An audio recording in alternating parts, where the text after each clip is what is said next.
দেখো বন্ধুরা, কি সুন্দর পাঁপড়গুলো শুকনো হয়ে গেছে আর কি সুন্দর দেখতেও লেগেছে। এগুলো তো আমি জারের মধ্যে রেখে দেবো, যখন ইচ্ছে হবে তখনই ভেজে খাবো।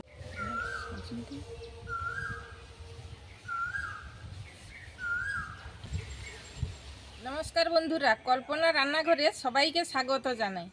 এই যে আমাদের বাগানে না প্রচুর টমেটো হয়েছিল, এই টমেটোগুলো কত নষ্ট হয়ে যাচ্ছে, পাখি খেয়ে যাচ্ছে, তাই ভাবলাম আজকের টমেটোগুলো তুলে পাঁপড় বানাবো।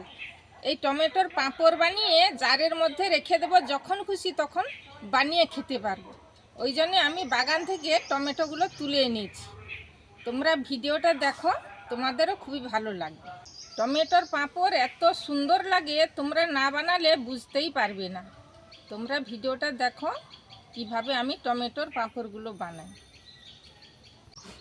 এই যে টমেটোগুলো তো আমি ধুয়ে নিয়ে চলে এসেছি। এই টমেটোগুলোকে প্রথমে আমি বোঁটাগুলোকে ছাড়াবো, ছাড়িয়ে সবগুলোকে আমি কেটে বেটে নিয়ে চলে আসবো।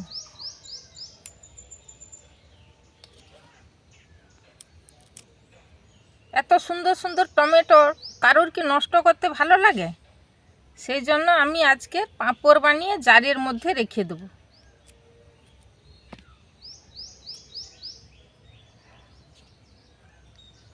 এগুলোকে এবারে ছোট ছোট করে কেটে নেব।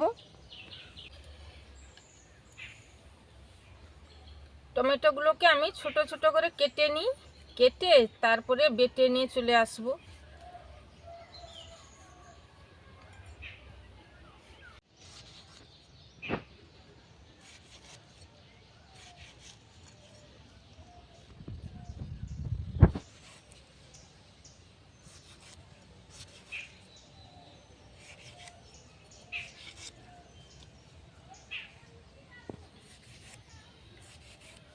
এই টমেটোগুলো তো আমি ছোট ছোট করে কেটে নিয়েছি, এবারে এগুলোকে আমি বেটে নিয়ে চলে আসব। টমেটোর পাঁপড় বানানোর জন্য এই যে আমি সুন্দর করে টমেটোটাকে বেটে নিয়ে চলে এসেছি। দেখছো কি সুন্দর করে বেটে নিয়ে চলে এসেছি। এরপর আমি উনুনটাকে ধরিয়ে দেব। কড়াটা তো আমার তেতে গেছে, এর মধ্যে আমি অল্প তেল একটু দিয়ে দেবো।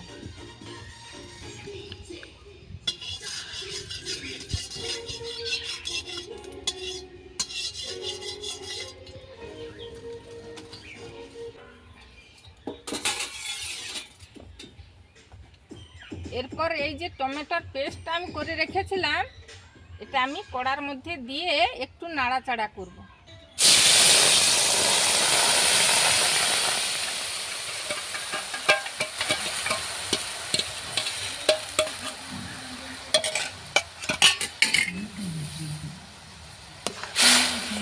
এই টমেটোটাকে একটু একটু করে নাড়াচাড়া করলে কি হয়, হালকা তাপ দিয়ে টমেটোর গন্ধটা থাকে না। নাহলে টমেটোর একটা গন্ধ ভাব থাকে না, সেই গন্ধটাই আর থাকবে না।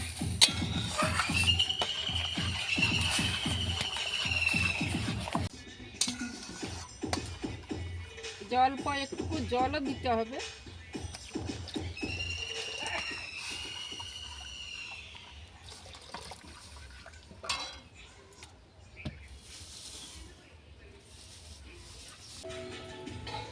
এরপর এই যে টমেটোর পেস্টটা আমি গরম করে নিয়েছি, এর মধ্যে আমি এক বাটি চালের গুঁড়ো করে রেখেছিলাম। এই চালের গুঁড়োটা এই টমেটোর পেস্টের মধ্যে আমি দিয়ে দেবো। তোমরা চাইলে ময়দাও দিতে পারো।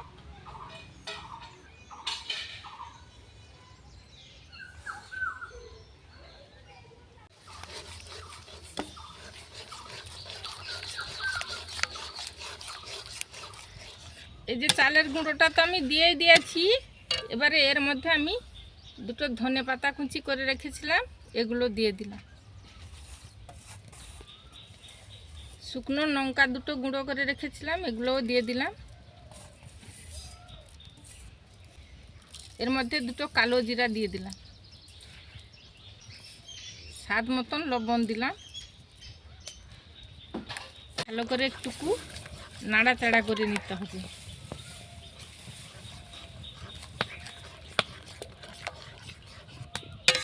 দেখছো এইটা বেশ সুন্দর গাঢ় হয়ে গেছে। এটাকে এবারে আমি নামিয়ে পাঁপড় বসিয়ে দেবো।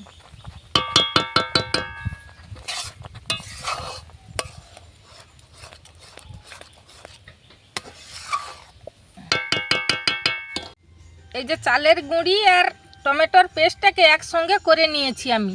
এবার আমি পাঁপড়গুলো বানাবো। এই যে একটা পেপার আমি বিছিয়ে দিয়েছি, এটার মধ্যে অল্প একটুকু তেল সুন্দর করে মাখিয়ে দিলে পাঁপড়টা তাড়াতাড়ি উঠে যাবে। আমি একটু তেল মাখিয়ে দিচ্ছি। এই যে একটুকু তেল নিয়েছি, সাদা তেল। এই সাদা তেল একটু মাখিয়ে পেপারটার মধ্যে দিয়ে দেবো। দিলে কি হয়, সুন্দর হয়ে উঠে যাবে পাঁপড়গুলো।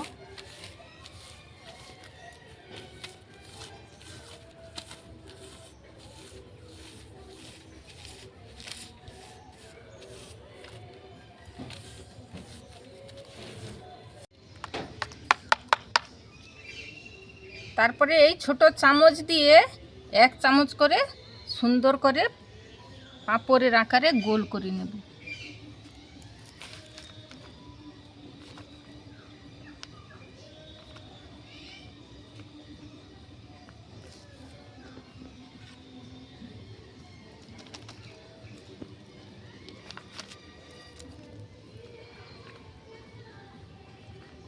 এইরকম প্রত্যেকটাকে করব।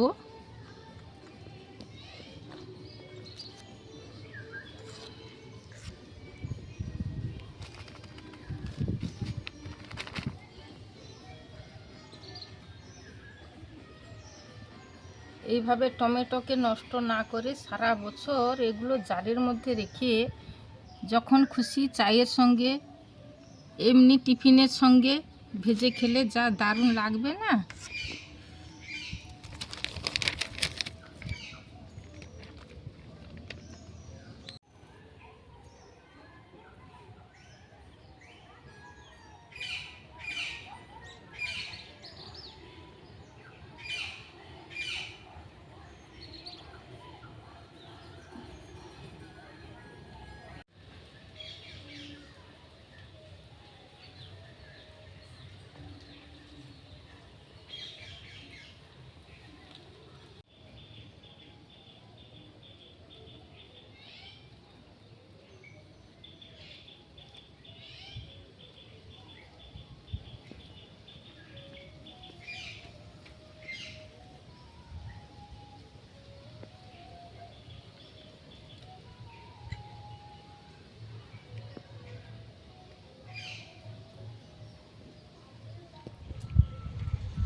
পাঁপড়টা তো প্রায় শেষের মাথায় হয়ে এসেছে। এবারে আমার সবগুলা পাঁপড় কি সুন্দর করে আমি দিয়ে দিয়েছি রোদে। এগুলোকে একটু শুকিয়ে গেলে ভাজবো, ভেজে সব জারে করে রেখে দেবো। আমার মেয়ে আছে না, ও কটে কটে করে খাবে। এই জন্য ভাবছি টমেটোগুলো না নষ্ট করে পাঁপড় বানিয়ে দিই। বন্ধুরা, পাঁপড়গুলা দেওয়া আমার সরে গেছে, এইটা লাস্টে ছিল, এইটাই দিয়ে শেষ।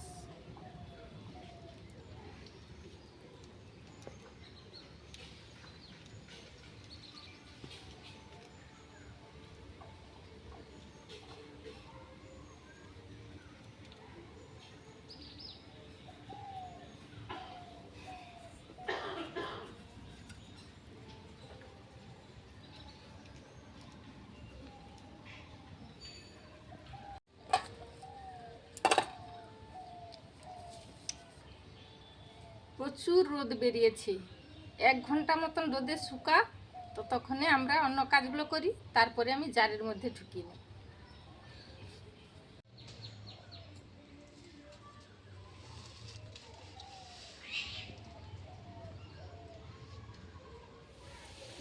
দেখেছ বন্ধুরা, আমি কি সুন্দর করে পাঁপড়গুলো শুকনো করে নিয়ে চলে এসেছি। টমেটোর পাঁপড় আমি এগুলো জারের মধ্যে আজকে রেখে দেবো, যখন ইচ্ছা হবে তখনই ভেজে খাবো।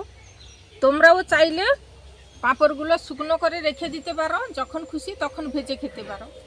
ভিডিওটা কেমন লাগলো কমেন্টে জানিও।